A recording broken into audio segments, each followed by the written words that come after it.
from the College by the Lake, Coeur d'Alene, Idaho. Local, regional, national, and international guests discussing the issues and topics affecting the way you live are on Forum, the North Idaho College Public Forum, with your host and moderator, political scientist Tony Stewart. Welcome to our continuing series entitled Journey Through Time. On this particular program, we are going to have a conversation with Ludwig von Beethoven, who lived from 1770 until 1827. Mr. Beethoven has invited us into his home so we can interview him, as we have been other weeks interviewing other famous people in history. Our guest was born in Bonn, Germany, and as you know, was a very famous German composer. Beethoven's music is unsurpassed in depth and emotional intensity. Among the famous works of our guest is the Fourth and Fifth Symphonies, and he also is known for many, many other works, including very famous string quartet compositions that he did.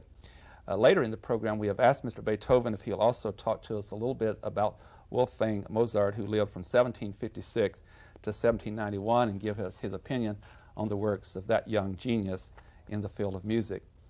Mr. Beethoven will be portrayed today by Todd Allen Snyder, who has a master's degree in the field of music from the University of Iowa. He also later did doctoral work at the University of Missouri in Kansas City, where he was chosen as the Outstanding Doctoral Student Award and also the Graduate Achievement Award in Orchestral Conducting. He teaches music at North Idaho College, where he also conducts the symphony orchestra and the concert choir. Mr. Beethoven, welcome to our program. Thank you for allowing us to come to your home. And I am accompanied by Steve Schenck, who will start the questioning of you today. Mr. Beethoven, have we picked a bad time to come into your home? You appear a little distracted. Mr. Beethoven? Oh, the hearing problem. Mr. Beethoven, is it all right to ask you a few questions this afternoon? Are you feeling up to this? That's why we're here. Ah, good. I hope it isn't rude of me, but you appear a bit disheveled and irritable. Is there something wrong, or could you? I don't know. Is there something wrong? Not with me. Okay. Then we'll jump into the questions. Tell us a little bit about your life. I'm interested, and I think maybe our audience would be interested in knowing something about your background and training. Training. Did you have any formal training as a composer? Well, I mean, we were all kids, and I was a kid, and I guess you could say it was pounded into me. Oh, you come from a musical family? Yeah. Grandfather, professional singer. Father, professional singer. Both of them professional beer drinkers, and very good at it. I don't want to really talk much about my father, but I can just say that he was not the most pleasant fellow in the world, but he did make me work hard, and so I guess I have to thank him for that. What is your day like? I mean, how do you support yourself? Are you paid for your music? Are you supported by a patron? Well, they don't know what they really need to do. I try to handle my business, and it's not really very pleasant, because they never really do what I want them to do, but then they don't know what good things are. Most of my my manuscripts are sent to Leipzig. My publisher, Breitkopf and Hertel, takes my works and publishes them for everyone. Are you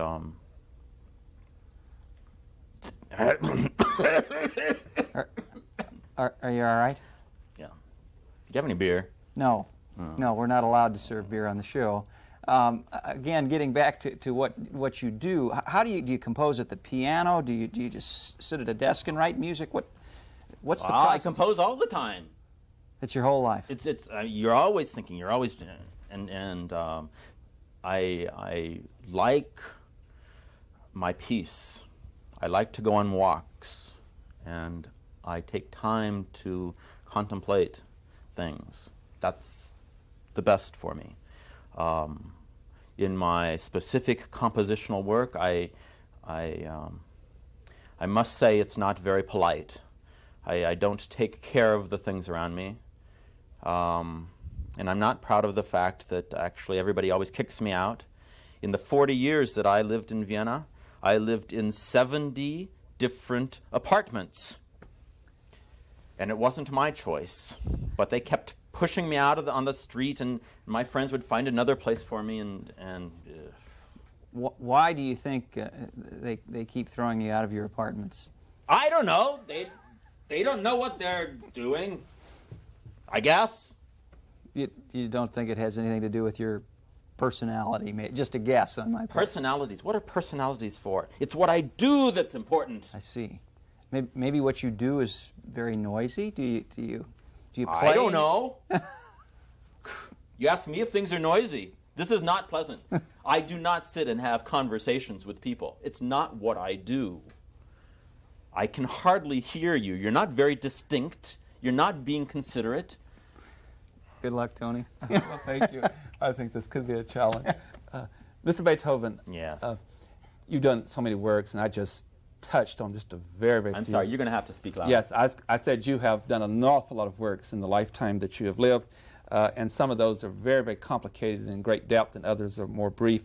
Do you do your works in a series, for example, do you do at certain times symphonies, and then you move away from that and do quartets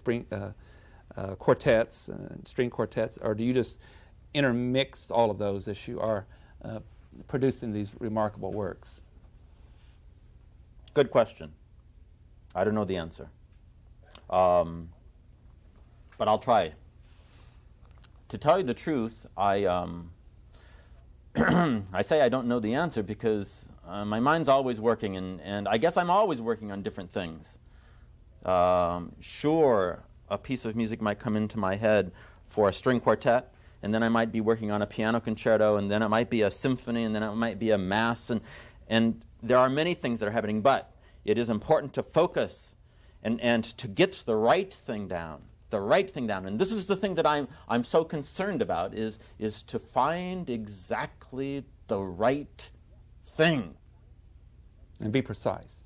Yes, and to the point, and yet to be important, because I know that my music is supposed to be important. I have that insight. God has given me the insight that I will be important with my music. Now, I really appreciate your answer, and so I hear you saying that you have many channels in which you're operating at different areas at the same time, but do I also hear you say that, for example, let's take the Fifth Symphony. When you got to a certain point, did you give just almost total concentration to that symphony and allow these other channels to kind of go into the background while you finish that composition? Yes, definitely. There does have to be some direction. My background, my foundation is in the classical spirit. Form, control, order, clarity, absolutely down the line, in straight order. But my teacher, well, I came to Vienna to study with Mr. Haydn, and of course he's well known. Not important in my mind. I revere him, the greatest of all composers. But he never really had anything to say.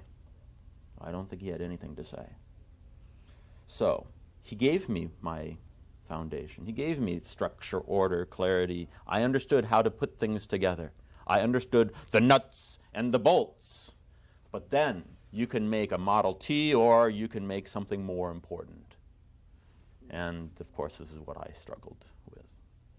And when you are getting close to finishing a work, you don't release it, though, until you are totally satisfied.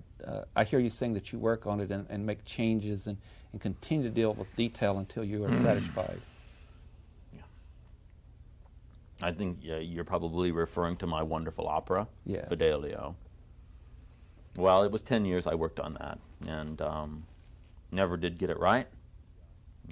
I don't feel comfortable about it.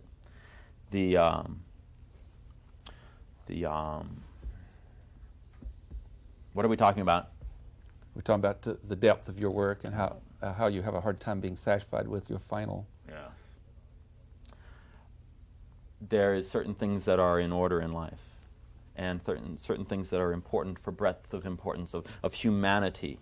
And you don't just achieve that by just playing a small game of music. You play it with a large game of music. And I was able to attain that through concentrated effort and direction that I had to force myself through. And the pain, suffering, sure, it added dimension. It added the dimension that one had to have to say what I wanted to say. This isn't the simple little life of 100 years ago.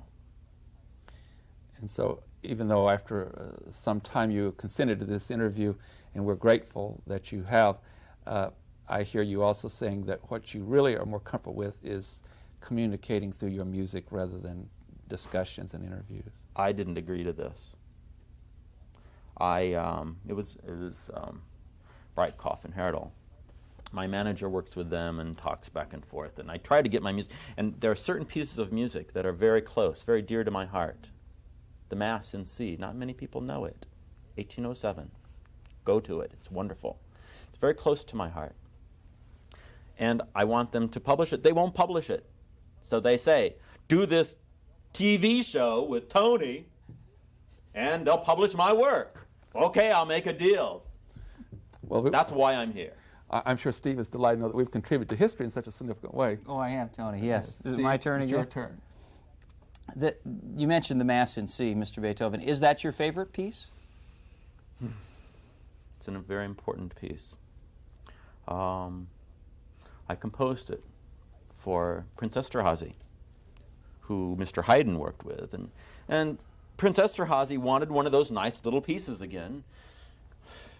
He doesn't understand the importance of what one can say with music. The depth of meaning of one's life can be portrayed through music in such dimensions. And if you take the text of the Mass, the Kyrie, the Gloria, the Credo, the Sanctus, the Agnus Dei, they culminate in a strong statement. If one takes them that way, well, I had to say what I needed to say, and Prince Esterházy, he thought I was crazy for doing it. I think he was quoted as saying, well, what have you done? What have I done? I've given him a great piece of music. That's what he wanted. Well, he did pay me for it. But Breitkopf and Herdel, they wouldn't publish it. I had to make a big deal with them. I gave them 2 symphonies, a piano sonata, and a string quartet. I gave them to them so that they'd do my Mass in C. I told them they could even do it in German so that people could understand it. Fine, go ahead. Get the music out there. The people want it. They need it. I'm glad you mentioned people, because I want to talk just a little bit now about audience. It may please you to know, although it doesn't seem that much pleases you actually, but it may please you to know that in our day, you are probably the most respected and certainly the most widely recognized of all composers. But in your day, who is your audience? We have CDs and tape recordings, radio and television, where a broad audience of people enjoy music. Who listens to your music? Well, you see, my life was a time of great change. There was a time when I wrote my music for the well-to-do, the landowners, the princes, the emperors. And it was appropriate to do so because they supported my work at that time. The times changed away from their focus. The revolution. Ever heard of the revolution? Yes, I have. Well, it happened. And I was caught in the middle of it. My middle works, the great majority of my works, one would say, were greatly inspired by the French Revolution. That darn Napoleon, though, came and invaded my own country. I dedicated my 3rd symphony to him, the Eroica. Heroic symphony, I said. Heroic. It's Napoleon. Then he invaded my own country.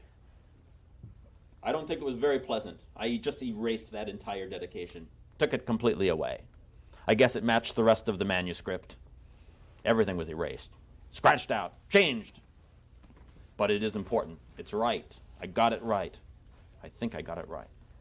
So if we could get back to my earlier question. What are you talking about? We were talking about audience, Mr. Beethoven. You said that there was a great change away from the very wealthy patrons of music who you once wrote for to a new audience, I would guess. Tell us a little about that new audience that you write for now.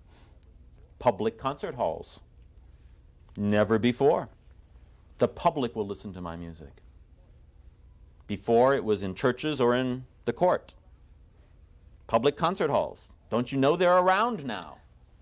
Excellent. Also, pianos. Everybody has one. They're in the homes. Write music for the piano, they say. Well, give them music. Right in their homes. And it's not just the rich people. So has this changed the way you write music? There's a sense of humanity that comes across, yes. The refinement, the order, the universality of Mr. Mozart and Mr. Haydn. There's a certain definite importance there. But there's a depth of humanity that they did not understand. They did not know that you would be listening to their music. I certainly understood that, and I knew my purpose here on this earth. The concert halls that you spoke of, who goes to those? Are they a sort of a merchant class, what we would call middle class people, or do working people come to public concerts? Well, they have their own public drinking halls, but the lower classes usually didn't come to the big concert halls yet. I think in your day anybody can buy a ticket. I think that's good. Mr. Beethoven, you've already indicated about something you had that was different from other musicians and composers, and that is to do with the future and vision. Later you will be known as probably the individual that composed in the greatest depth and emotion. And in future generations, they will work continually at great universities trying to analyze the depth, and some people spend a lifetime trying to understand your work. Why were you able to do this in a way that was different from other composers? You've suggested some, but what is in your personality and character? Well, God gave me this wonderful life to draw upon. You know, you are what you eat. Well, my father, he used to wake me up at 3 o'clock in the morning. Every night he'd come home from the tavern, wake me up, and make me practice. Do you think that was pleasant? No. Moved to Vienna, got syphilis within the first year. Do you think that was pleasant? The rest of my life was uncomfortable. Yes, I understood the frustrations, but I also understood love, what was important. I understood the air that went through the Vienna woods. I understood the pastoral scene. I understood the importance of a storm and how everything worked together. That's my music. Listen to the Sixth Symphony. You have the pastoral scene, you have the storm, you have the balance of the entire world. In addition to what you're talking about concerning the world and the environment, you also must have perceived people in a different way than other composers. I didn't put up with them. I couldn't stand them. They kept doing the wrong things, getting in the wrong way. They never gave me what I wanted. I felt bad for them, that they weren't great. And I felt bad for them that they could not do the simplest little things, like give me what I ordered to eat, or fix my shoes in the right way, or fix my hearing. Darn physicians, they don't know what they're doing. Steve Sheen? I wonder if we could turn now briefly to a discussion of one of your contemporaries. You are familiar with the works of a composer named Mozart? Yeah. He was around right before I got to Vienna. I got to Vienna right around 1790. He died in 1791, and when I got there, I was just a kid, so nobody knew me yet. Was Mozart well established by the time you arrived? He was never established. Never gained recognition as a great composer in his lifetime. Yeah, they had poor taste. What was his early life like? You said that your life, You had a father who was a harsh taskmaster. Did he have any formal training? Did his parents encourage him to? What can you tell me a little bit about the early life of Mozart? From what I know, his life was a lot like mine, except it was in a different scenario. His father, professional musician.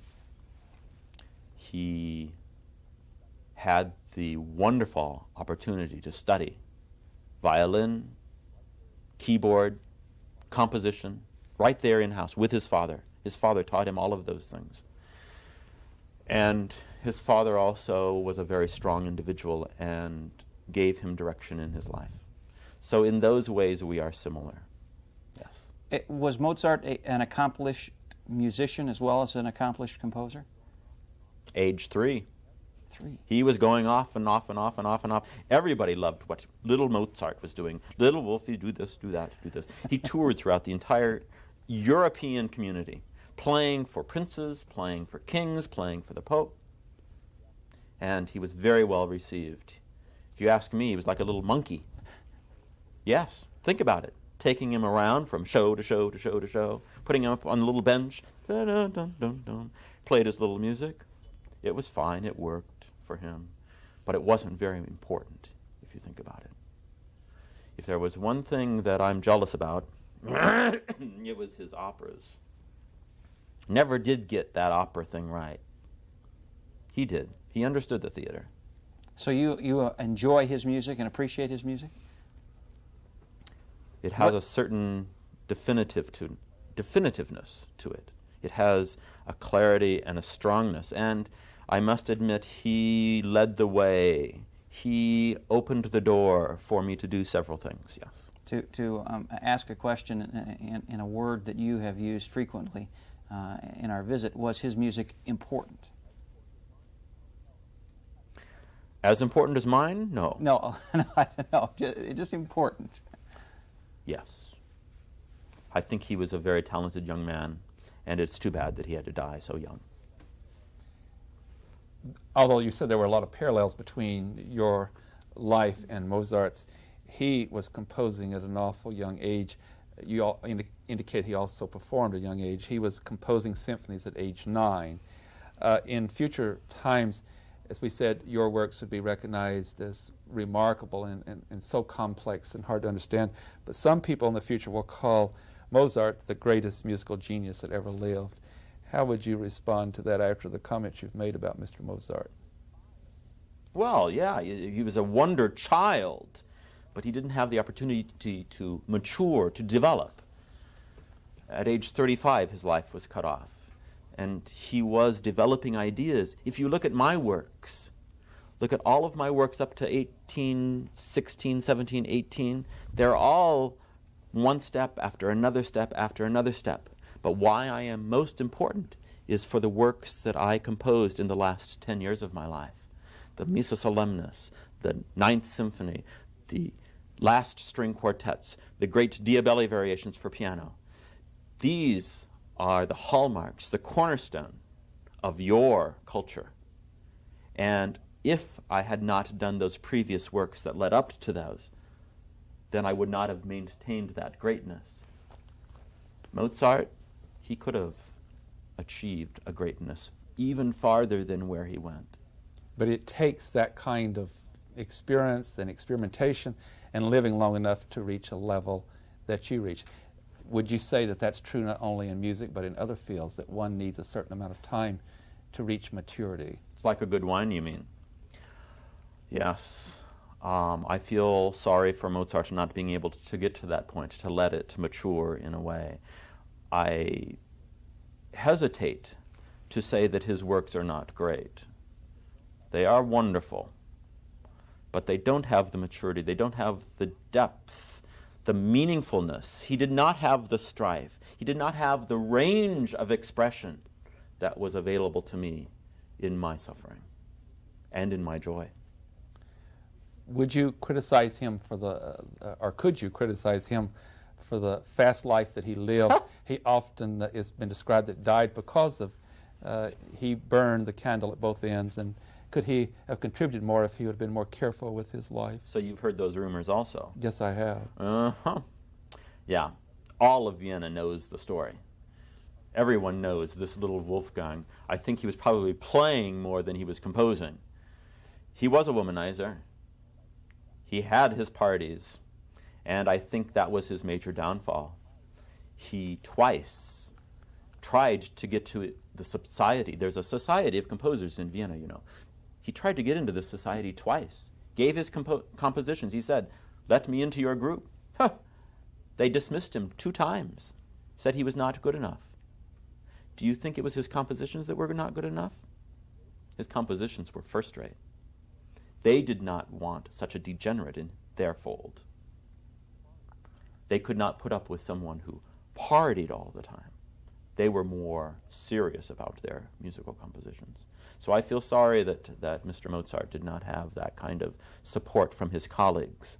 But did that not show a lot of his genius, that he could work that number of hours and compose in that way and still play? If he'd given more hours to his work, or others, may I put it this way, would other composers have to put more time in than he in order to succeed and to create creative work? Time. That's one of my biggest problems.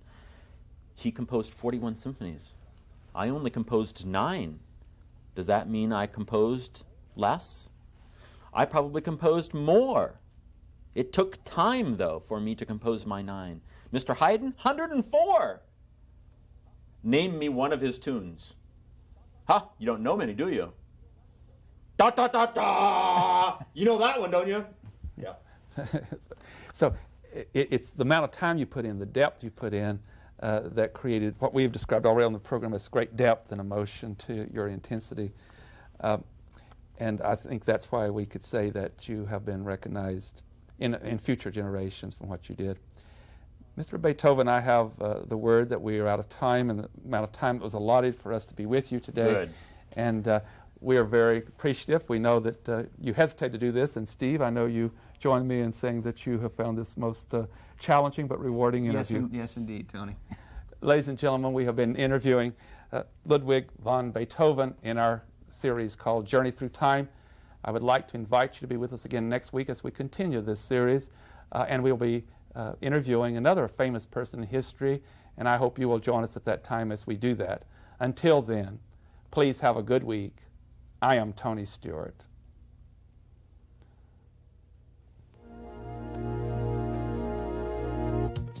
The North Idaho College Public Forum was videotaped live from the studios of Instructional Technology on the campus of North Idaho College for viewing at this more appropriate time. We invite you to join us again next week for another all-new edition of the North Idaho College Public Forum on this public television station.